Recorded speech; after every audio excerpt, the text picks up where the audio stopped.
Let's be real. You're a high achieving woman. You excel in the workplace. You have a big friendship group. You just feel like you get it in every single area of life. But when it comes to your health and fitness, everything kind of falls off and it doesn't make sense for you. Not because it doesn't make sense, but you're kind of confused right now because you're very disciplined. You go to work early, you get your tasks done, you go above and beyond, you thrive and excel in that environment.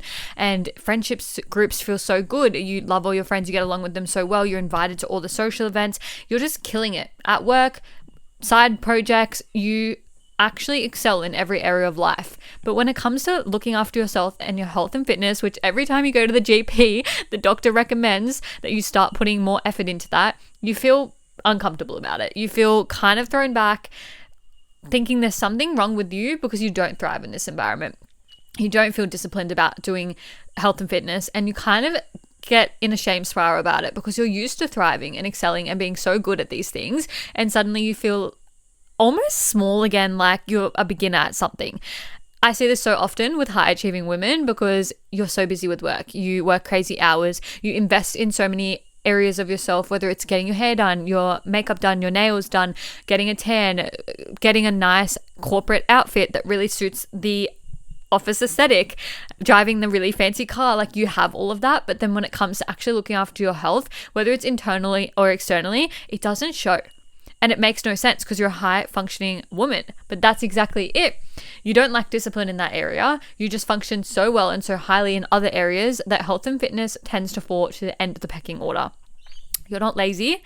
You're feeling overextended and burnt out. And your workout routine right now, or lack thereof, is because you keep consuming stuff that doesn't align with you. So we're actually going to talk this out because there's nothing wrong with you. And I really want to talk through what is actually going on. If you've just landed on the podcast for the first time ever, hi, my name is Jess, at Jess Hugo. No, not at it's Jess Hugo. Wow, girl, learn your username. If that doesn't tell you anything about the vibes over here, it really just shows you that we do it messy, we do it imperfect, but that doesn't mean that we're not busy girls with work and full-time life and all of the things and everything in between. We know what's going on. So if you just stumbled across this podcast, hi, I'm Jess. I'm here to help you because I know what it feels like to be working 60 hours a week, struggling to fit in your health and fitness, feeling like your health is deteriorating, feeling super moody, super bloated, so lethargic, feeling like it's literally work, eat, sleep, repeat. And I want to talk about it. Get rid of the shiny object syndrome. I know what it feels like right now. You're very time poor and you're looking at everything online and thinking, oh, that influencer looks good. That thing looks good. I'm going to purchase that. I'm going to try that. That is shiny object when you're just looking for the next best thing instead of committing to what you know needs to be done. Right now, you know what needs to be done is you need something made for you. And you also know that you're willing to invest in that anyway. You already know you could afford it, right? Like, you know that you can go and purchase one-on-one coaching. You can go purchase PT sessions. Like, you know that you can sign up to the gym, right? It just feels a bit scary right now. It feels a little bit hard because you're not perfect at this. You're a beginner in this and it's scary being a beginner, right? And I already know what it's like for you. Oh, I don't know if I can go to the gym because I don't really have the perfect outfit for that. I don't really have the time for that because I don't really want to go and learn something new. I'm already so busy with work. That's the first thing I see my high performing clients say. They lose their consistency in doing the steps. They lose their consistency in eating regularly. And I know what it's like. You're back to back. You don't have many lunch breaks and breaks in the day to go get some food. You are in the fucking office walls all day and not being able to even get some fucking sun. Suddenly you're getting a blood test and you're low in vitamin D. I would actually start there.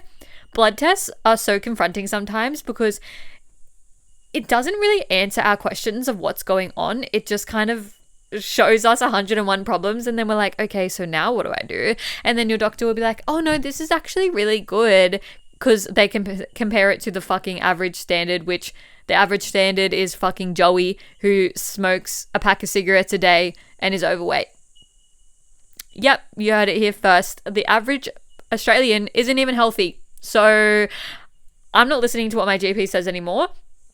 If you this is not doctor advice, but if you get your blood test and they say it's really good and you still have concerns about how you're feeling, I would definitely take that on to a naturopath and explore down that avenue. But I know right now, high performers are burnt out. You're feeling burnt out because your routine is go, go, go, go, go, and there's no time for you to fill your cup. And I understand there's seasons of that. So I really want you to think of this like, Jess, I literally don't have time anymore. like I have a big project at work, like I literally can't breathe. There's seasons of that. But if that's been going on for like a year, your workplace clearly doesn't care about you. And we need to actually take a moment and start caring about us, because at the end of the day, if we don't have good health, nothing is going to run at that level without us. And I had this conversation the other day with another business owner. She was talking to me and saying that, and I fully get this, when you're working high level jobs, when you work for yourself, when you're really a high achiever and you go above and beyond, you're putting everything into it. When you get stuck into work, you're stuck into work. No distractions, no scrolling, no nothing. And then next minute it's like 6 p.m. and you're like, whoa, how are we at 6 p.m? I've done nothing all day. I have barely moved I've done work stuff, but I haven't done anything for myself. I've barely fueled my body. I've barely moved my body. And I said to her, I completely relate to and understand, but at the end of the day, your business is not going to run without you running at an optimal state. And right now, if you're running at such a low state, you're risking injuries because you're not actually, because she's like obviously a bit older, aging, going into potential menopause. We need to prioritize our bone density and health and make sure that we're actually training. And I know right now you're thinking like, I'm a girl in my 20s, like this isn't really an important conversation for me. It is, because I actually see girls at the end of 20s, like 29, going into their 30s, already having these problems. So this is a really, really important conversation to have, because if you're putting everything else first, you're not going to run at an optimal state. You're going to start having brain fog. You're going to start struggling at work. You're going to find yourself napping more often, and you're just going to find yourself eating on the go, not feeling your body. And as I said, it doesn't run if you're not running. And would you rather now invest in maybe taking some time out to do a session a week, or doing a couple sessions a week and investing in one-on-one? Or would you rather keep going and burn yourself into the ground and spend 6 months out? Because I know which you would prefer, because you're a career-driven girl. You want to climb the ladder. So we need to take a moment and really assess what's important to us right now, because you don't have time to take 6 months off, but you do have time to commit to yourself a couple of hours a week. In reality, doing a couple of sessions a week is literally giving yourself 4 hours out of however many hours are in the week. Like that is like a 1%er. I think you can do that. I know what's really hard though is like when you're traveling for work and you're in and out of staying at hotels and having to eat maybe at hotel buffets or get Uber Eats like local to your hotel, which your work's paying for, so we're going to get it, which good. Go get the Uber Eats, girl. But maybe there's just like a crappy hotel gym with a couple of dumbbells. Like this is exactly why you need to be in a one-on-one space and not be following these influencers, so you can actually talk to, hey Jess, like I literally am going to a hotel today. This is a photo of the gym. What can we do to change my workout to suit this? These are the foods that I'm looking at on Uber Eats. What can I order from the menu that aligns with my goals? And it's actually done for you. And I've been doing this a lot with my girls. Send me the menu, let's talk, send me where you're staying. They send me actual screenshots of the hotel, and then we make adjustments to their program to ensure that they can do it there. Because if there's a will, there's a way. And then if I'm doing it for you and you don't have to stress about doing that, it makes it a lot easier to just show up and get it done. And then if you're sending me food options and I'm going through the menu for you and talking with it, like you through things, again, it makes it so much easier because you already told me what you were thinking, and then I just chose the best option out of it, explained why, and you leave feeling a lot better knowing, oh, well, Jess already like low-key approved me eating this meal, and I don't feel as guilty about it because I've already spoken to Jess about it and we already made a plan, and she told me like this is the best, breakdown, and I broke it down in the calories and the macros, and it all makes sense. And now I feel a lot better about my decision to come here versus being alone, feeling like you're trying to lose weight on your own, going to a restaurant and then shaming yourself for eating off track when it's not necessarily off track. And when you're going for work, you have the work card. You're going to buy anything you want. You're going to pay for the Uber Eats. Like you don't give a fuck, right? So we still want to make smart decisions in that and make sure that we're not just getting like shitty McDonald's when we could get grilled, and make sure it's a wholesome burger with obviously veg on there. We're getting our carbs through the bun. We're getting our meat. The meat will be a little bit fatty, but good. We'll get our fats through there, and the sauces. The meat will be the protein. If we get chips on the side or like something on the side, can we make smart decisions? Can we not get a full sugar drink? Like where can we actually just make 1%ers? Like, yes, I know you're traveling. Yes, I know you've got deadlines. Yes, I know you're in the hotel gym, but we can still make it work. Half an hour, 45 minutes is literally all you need. Half the time you spend so long waiting for the Uber Eats, you could probably get something done in that time, or even just a treadmill walk. I think a lot of us get quite paralyzed of like, oh my God, I can't do the program that I've been set, so I can't do anything. But we can always change it up to doing some stretching. We can always change it up to doing a treadmill walk. We can always change it up to doing a full body and changing some of the equipment. And I know that's like a hard feat. Like if I didn't know what I was doing, I'd be like, fuck, how do I change this leg press to something else? But that's exactly what you get inside one-on-one. So it just like makes sense, right? And I think the system has failed us, because even though more and more companies are starting to include paying for PT and paying for gym memberships and stuff, which I love. I have a couple clients who their company pays for it and I'm like, so slay. They don't actually showcase that in the office. They don't actually show good healthy eating. They just have snacky weird things in there. So I feel like this is also like a thing of like, can our offices do better? Can our like corporate businesses do better in terms of like, why are we offering like popcorn and like lollies? Can we offer like protein bars, like at least the Carmen's ones, not disgusting ones, but like the Carmen's nut bars? Yes, they're only like 10 to 12 grams, but they're better than like a sugary shitty bar. I can't even think of an LCM, which is great for pre-workout but not great for just like eating in the day. You're just gonna get a crash.